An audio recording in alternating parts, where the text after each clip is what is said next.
Today we are going to solve Physics A2 9702, Paper 4 Variant 1. Topic is Ideal Gases and Thermal Properties, and for the year 2011 and 2012. Okay, first question. It is from May-June 11, Paper 4 Variant 1. State what is meant by Avogadro's constant Na. Okay, this topic is from Ideal Gases, and in that chapter you have studied the Avogadro's constant Na is the number of atoms in 0.012 kg of carbon, that is, it is the number of atoms in a mole of atoms, and it has a value of 6.02 into 10 power 23. Okay, in a simple way we can say that Avogadro's number is the number of atoms in a mole of any substance. For example, suppose if we take 1 mole of carbon, so in 1 mole of carbon there will be fixed number of particles, and this fixed number of particles is called Avogadro's number, and the value of these particles is equal to 6.02 into 10 power 23. Suppose if we take 1 mole of hydrogen, then we can say in 1 mole of hydrogen there will be also fixed number of particles, and it will be same as in 1 mole of carbon atom, means it will be equal to 6.02 into 10 power 23. Okay, so we can say number of atoms in 1 mole of a substance is equal to 6.02 into 10 power 23 atoms, and it is called Avogadro's number.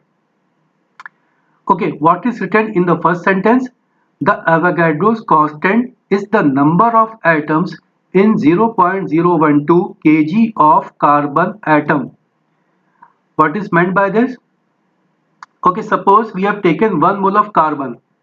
In 1 mole of carbon, okay, first thing you should know what is meant by mole. Okay, mole you have studied in O level and AS also.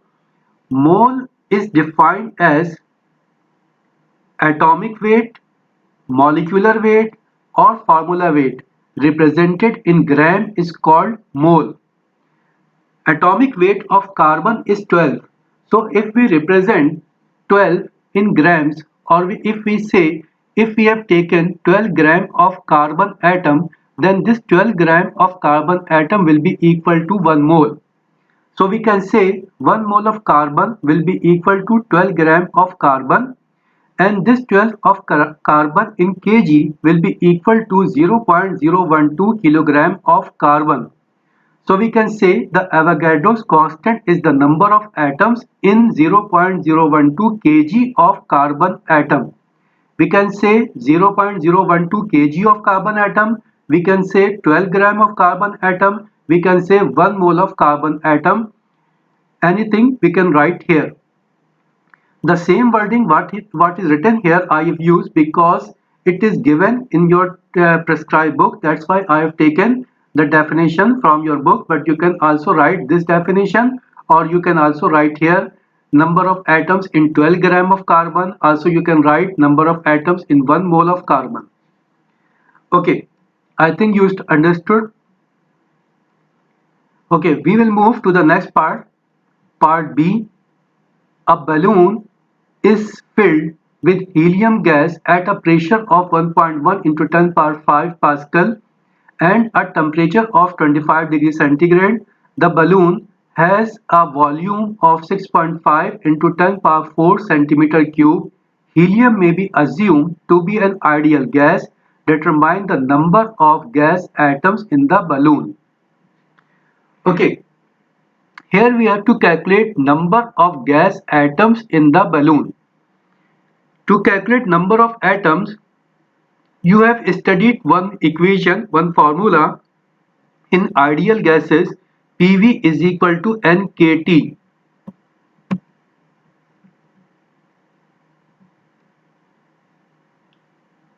PV is equal to NKT. In this equation, this P is for pressure, this V for volume, this N is number of atoms, this K is Boltzmann constant, and this T is thermodynamic temperature, or we can say this temperature we have to take in Kelvin. Okay, the same equation is written here. Now we have to calculate number of gas atoms. So number of gas atoms N will be equal to PV upon KT. Now we have to substitute the values. P is the pressure. Pressure is given 1.1 into 10 power 5 Pascal. V volume. Volume is given 6.5 into 10 power 4 centimeter cube. This centimeter cube we have to convert into meter cube. In 1 centimeter cube there is 10 power minus 6 meter cube. So we can say if we have to convert this 6.5 into 10 power 4 into centimeter cube, we have to multiply this value by 10 power minus 6. Now divided by Boltzmann constant. Boltzmann constant is constant and its value is 1.38 into 10 power minus 23. Now we have to substitute the value of temperature. Temperature is given in centigrade. This temperature we have to convert into Kelvin. In order to convert into Kelvin, we have to add 273 in 25. Okay, because 0 degree centigrade is equal to 273 Kelvin. So we can say 25 degrees centigrade will be equal to 25 plus 273 Kelvin. Okay, by solving this one, we will get the answer 1.7 into 10 power 24. Okay, next question. It is from October-November 11, paper 4, variant 1, and this question is also from ideal gases. Okay, one assumption of the kinetic theory of gases is that gas molecules behave as if they are hard, elastic, identical spheres. Okay, here one assumption of kinetic molecular theory is given. State two other assumptions of the kinetic theory of gases. This is the topic kinetic theory, and here four assumptions of kinetic theory is given for the ideal gases. Okay, this first assumption is already given here. This is the first assumption. We have to write down two other assumptions. Okay, here we have four assumptions. Out of four, this number one is already written there. So out of three, we can write any two. Okay, I have written here there is no force of attraction or repulsion between the molecules. Okay, we will check. There are no forces of attraction or repulsion between the molecules. Okay, next one. There are many molecules all moving randomly, and one more, the volume of the molecule is negligible compared with the volume of the containing vessel.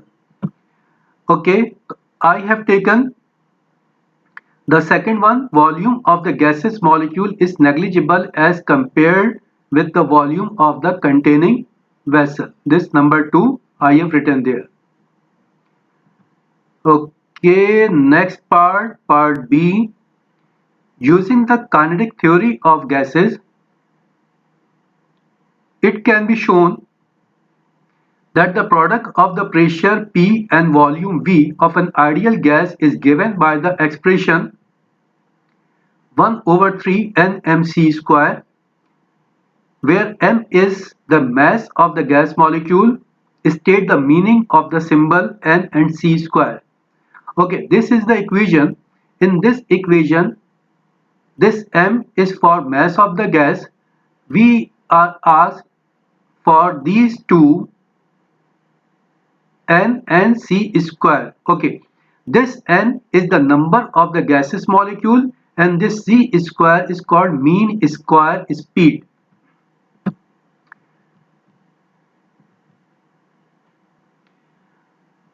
Okay, it is written here, since n, the equation PV is equal to 1 over 3 nmc square, where n is the total number of molecules in the container, and this c square Here it is written under root c square is root mean square speed. So only c square, we can say c square is equal to mean square speed. So what is our answer? N is the number of gaseous molecule and c square is mean square speed. Okay, next part. Use the expression to deduce that the mean kinetic energy Ek of a gas molecule at temperature T is given by the equation Ek is equal to 3 over 2 kT. Okay, we have to derive this equation where this Ek is for kinetic energy, this K is Boltzmann constant and this T is thermodynamic temperature. Okay,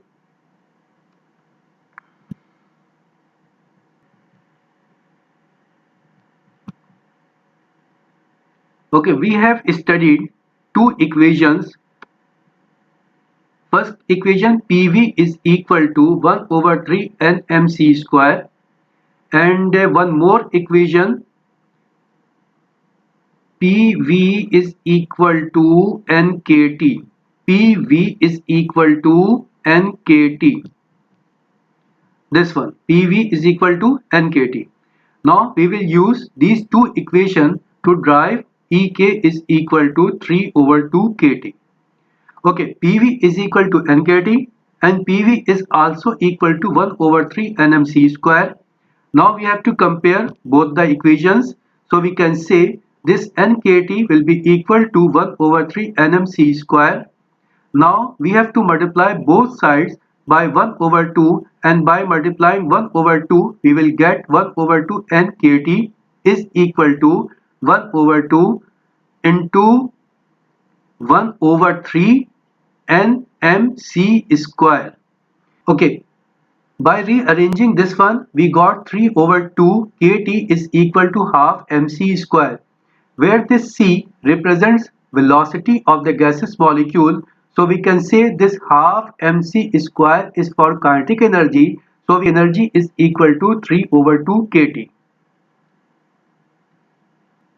Okay, next part, part C.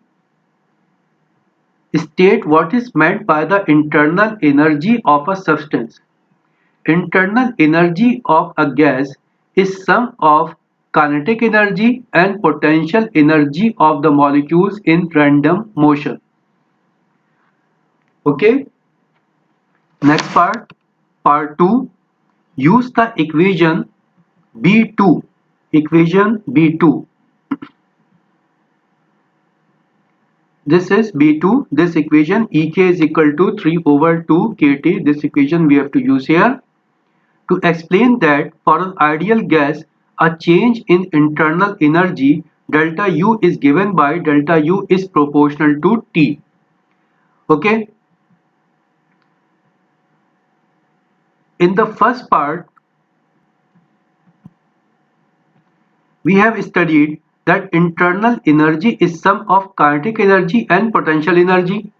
So we can write down total energy, total internal energy is equal to kinetic energy and potential energy. Now for the kinetic energy, we have derived an equation that kinetic energy equal to 3 over 2 kT and potential energy of the gaseous molecule is equal to 0. Why it is 0? Because in the kinetic theory there is one assumption that in ideal gas there is no intermolecular force of attraction or repulsion. When there is no force of attraction or repulsion, it means there will be no potential energy. So we can say in the case of ideal gas, total energy will be equal to only kinetic energy, because in an ideal gas, potential energy is equal to 0. Now delta U, total internal energy, is equal to kinetic energy, and for kinetic energy we can write down 3 over 2 kT. Now here what we are looking, this 3 over 2, it is a constant value. This K is Boltzmann constant. So we can say delta U is proportional to thermodynamic temperature. Okay. Now we will check what we have to write down here. In an ideal gas, there is no intermolecular force of attraction or repulsion, so there is no potential energy. So change in internal energy is proportional to thermodynamic temperature. The same thing I have explained here. Okay.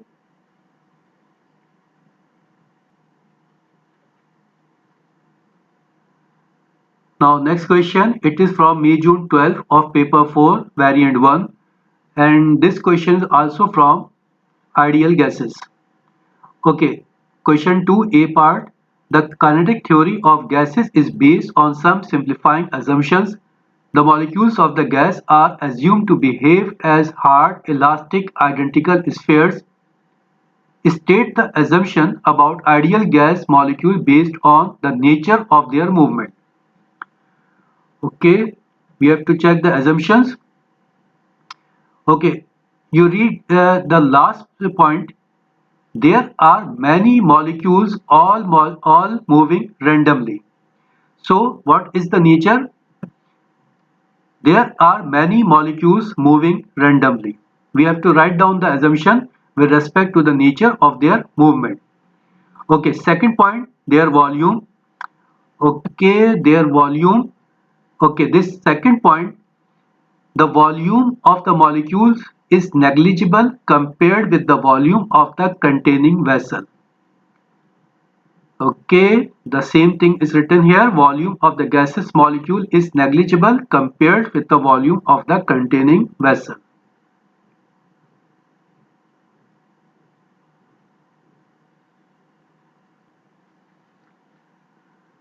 A cube of volume V contains n molecules of an ideal gas.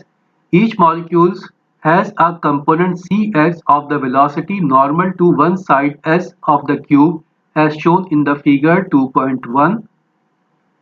Okay, the pressure P of the gas due to the component Cx of the velocity is given by the expression Pv is equal to nmcx square, where m is the mass of the molecules. Explain how the expression leads to the relation Pv is equal to 1 over 3 nmc square, where c square is the mean square speed of the molecules. Okay, this topic is from kinetic theory, and in this topic we have derived a relation and equation Pv is equal to 1 over 3 nmc square, or P is equal to 1 over 3 rho c square, where this rho is for density. Okay, here we are asked how from this expression we have to derive this relation or this equation. Okay, in the container there are many molecules. Some of the molecules may be moving along x-axis, some along y-axis, and some along z-axis. The molecules moving along x-axis have velocity cx, the molecules moving along y-axis have velocity cy, and the molecules moving along z-axis, the velocity is represented by cz. Okay, velocity. Now here it is given that c square is the mean square speed of the molecules. So we can say the total speed of the molecule in the container, or square of the speed of the molecules in the container, will be equal to cx square plus cy square and plus cz square. Now here we have made one assumption that the molecules moving along x-axis have the same velocity as the molecules moving along y-axis and the molecules moving along z-axis. So we can also say that cx square is equal to cy square, and that is equal to cz square. We can say that cx square is equal to cy square and cz square. So we can write in place of cy square, we can write cx square. In place of this cz square, we can also write cx square. So we can say C square will be equal to 3 times of Cx square. C square is equal to 3 times of Cx square. Now here we have to make Cx square our subject. So Cx square will be equal to 1 over 3 C square. Now in the expression here in place of Cx square we can write down 1 over 3 C square, and when we will write 1 over 3 C square we will get this equation 1 over 3 and mc square. Okay, Cx square is equal to 1 over 3 C square, and by substituting the value of Cx square, it is not Cx, it is Cx square, we will get PV is equal to 1 over 3 and mc square.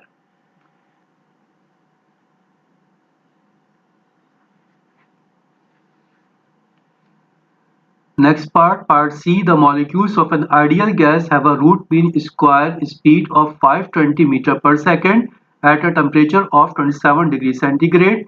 Calculate the root mean speed of the molecules at a temperature of 100 degrees centigrade. Okay, here one expression is given, C square is equal to 3 kT over m, where this C square is for mean square speed, this T constant, K Boltzmann constant, this T thermodynamic temperature, this m is mass of the gas, that is also constant. So we can say C square is equal to KT, or also we can say that C square is proportional to T. Okay, the same thing is written here, C square is proportional to T, or we can write down C square is equal to KT, and this one can be written as C square over T is equal to K. Now if we have to compare two velocities at two different temperature, then we can write down C1 square over T1 is equal to C2 square over T2. Okay, here what we have to calculate? We have to calculate the root mean square speed. Okay, root mean square speed means root mean square speed of the molecules at temperature of 100 degrees centigrade.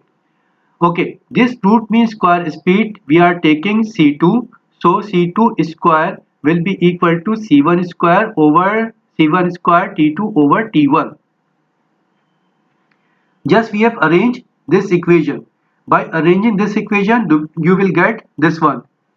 Okay, now this C1 is the mean square speed at temperature of T1. Okay, at the temperature T1, the speed is 520, so we have taken C1 square 520. This is the final temperature T2. This T2 is given 100, so we have taken 100 degrees centigrade, but temperature we have to take in Kelvin. To convert centigrade into Kelvin, we have to add 273. So 273 plus 100 is the temperature in Kelvin. Now divide by T1. T1 means temperature 27 degrees centigrade. Again we have to add 273 to convert into Kelvin. Now by solving this one, we will get C2 square is equal to 3.36 into 10 power 5. Now here we have to calculate C2. To calculate C2, we have to take square root of 3.36 into 10 power 5, and by taking square root we will get the answer 580 meters per second. So the velocity or speed, root mean speed of the molecules at the temperature 100 degrees centigrade is equal to 580 meters per second.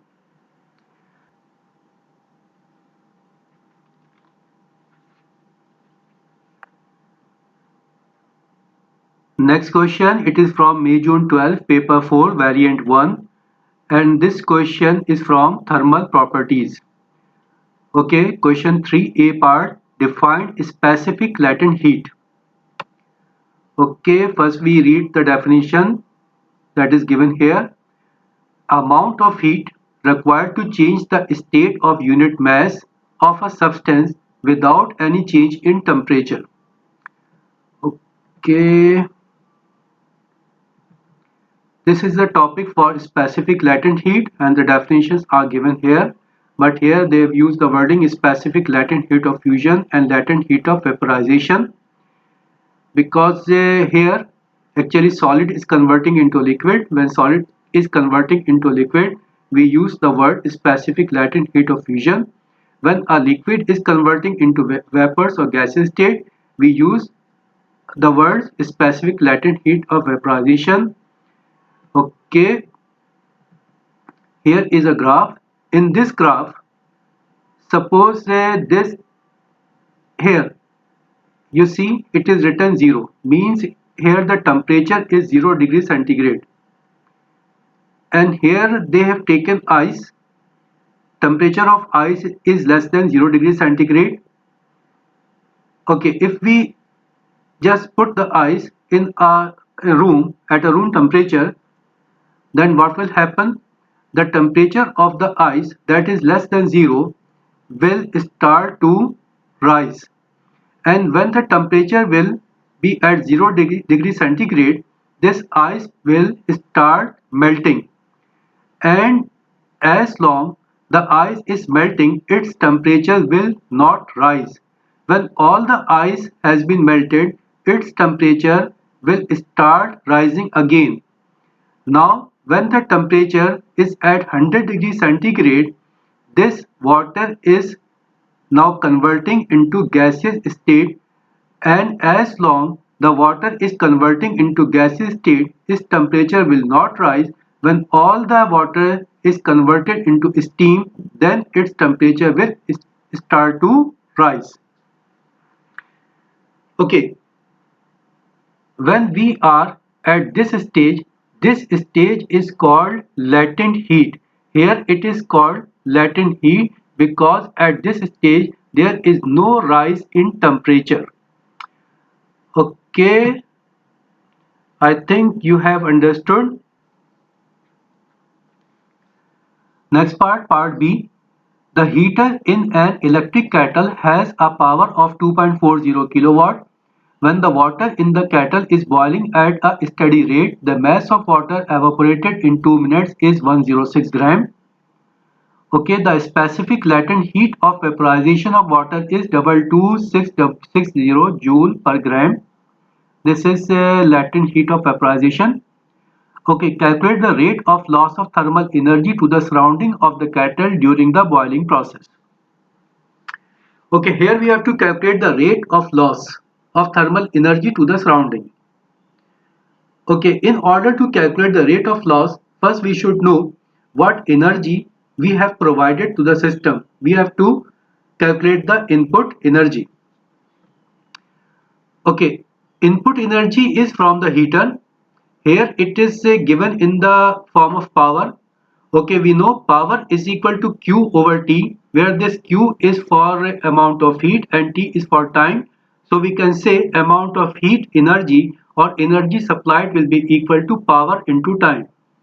Now power is given 2.40 kilowatts. This kilowatts we have to convert into watts. To convert into watts we have to multiply this one by 1000, and when we will multiply this one by 1000 we will get 2400 watts.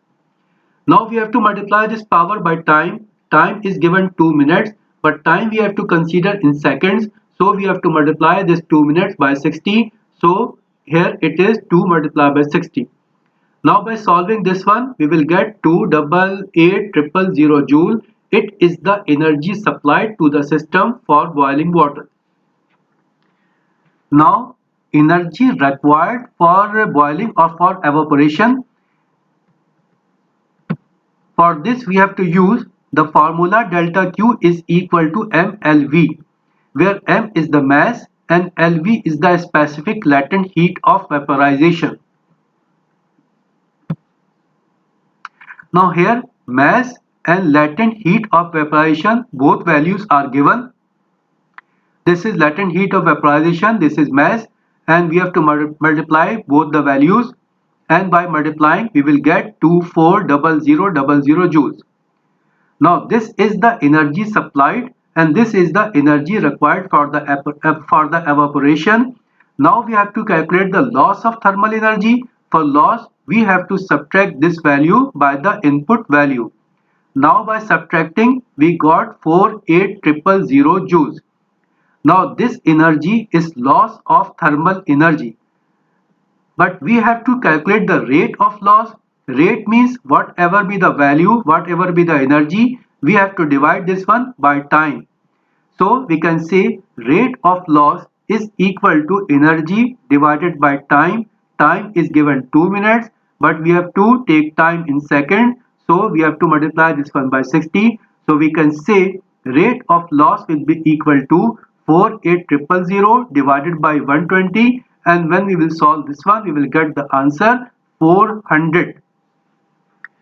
Okay, what will be the unit here? Here we have checked that power is equal to Q over T.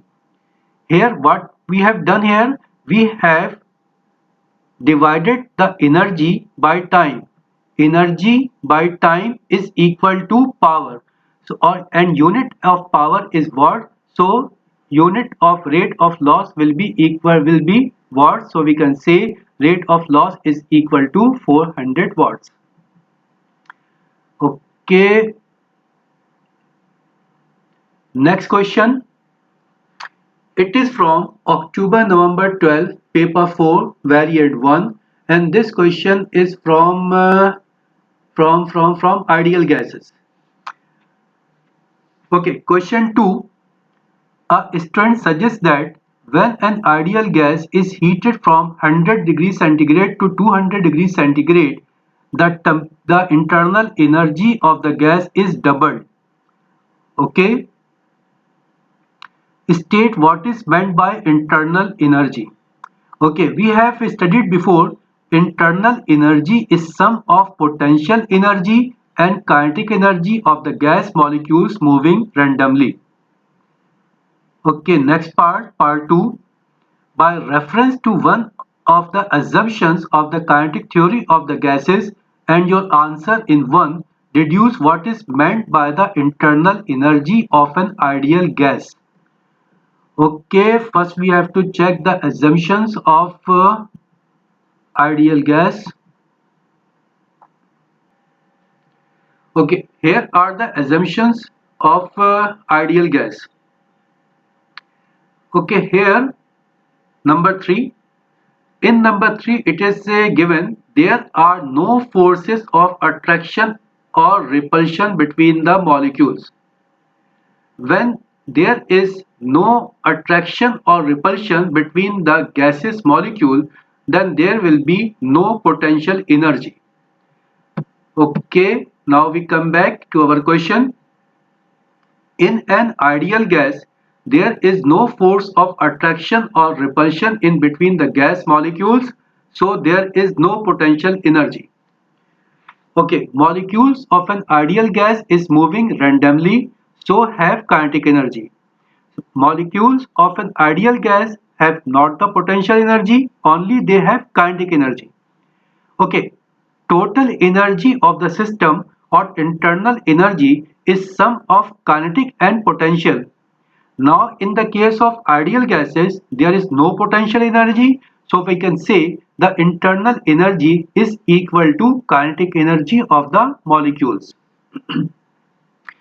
So the same thing is written here. Since internal energy is sum of kinetic energy and potential energy, therefore internal energy of an ideal gas is only due to kinetic energy of the molecules. Next part, state and explain whether the student's suggestion is correct. Okay, what was the suggestion of the student?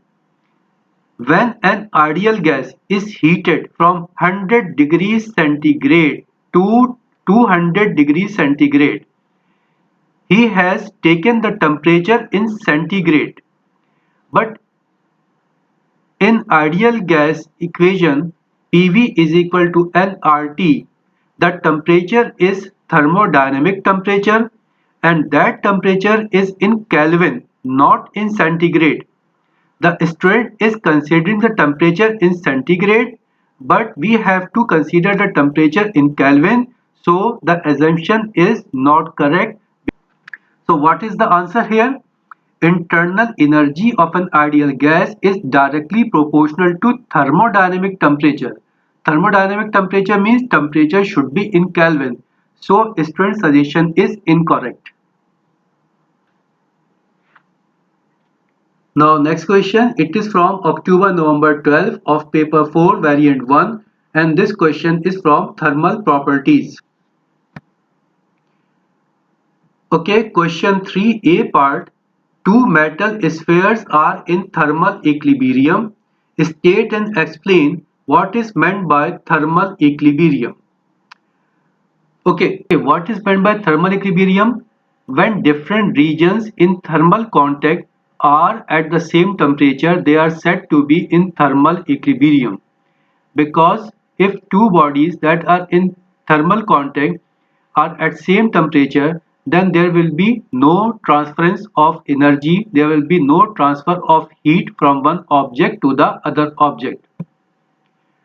Okay, so this is the answer. When different regions in thermal contact are at same temperature, they are said to be in thermal equilibrium. Next part, part B.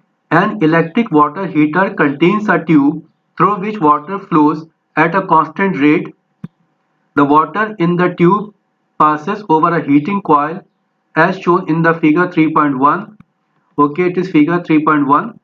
The water flows into the tube at a temperature of 18 degrees centigrade.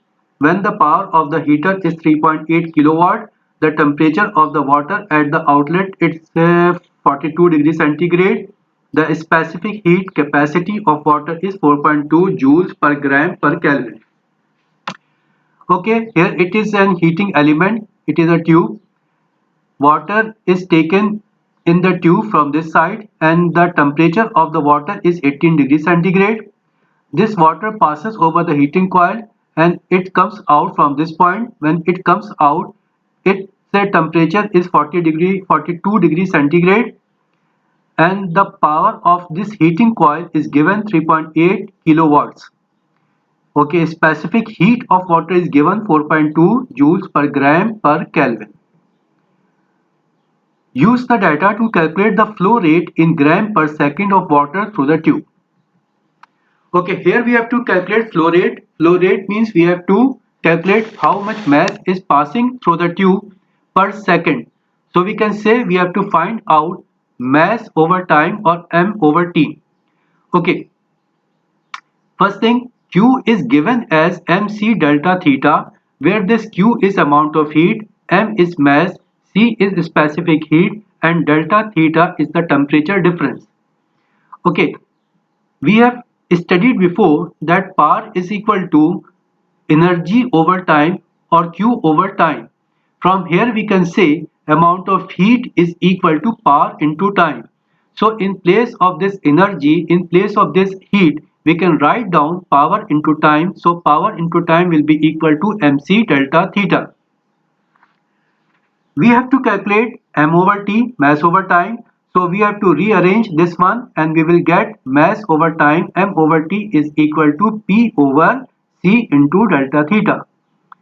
Now we have to substitute the values. P is power. This power is given 3.8 kilowatt, but we have to take power in watts. So we have to multiply this 3.8 by 1000 or 10 power 3. So we can say power in watts is equal to 3.8 into 10 power 3 divided by C. This C is specific heat. It is given here 4.2. This delta theta is temperature difference. Temperature difference is 42 minus 18. Final temperature 42, initial 18. So difference is 42 minus 18. Now by solving this one, we will get the answer 38 gram per second. So flow rate is 38 gram per second. Next part, state and explain whether your answer in 1 is likely to be an overestimate or an underestimate of the flow rate. Okay, during the calculation in the previous part, we have assumed that all the input energy is converted to raise the temperature of water from 18 degrees centigrade to 42 degrees centigrade. and we have considered that there is no loss in energy, so we can say that our calculation is overestimated because we have not considered the energy that is lost to the surrounding. So what is the answer? Some of the thermal energy is lost to the surrounding, so the rate is overestimated. Okay friend, it is the end of the session. Thanks.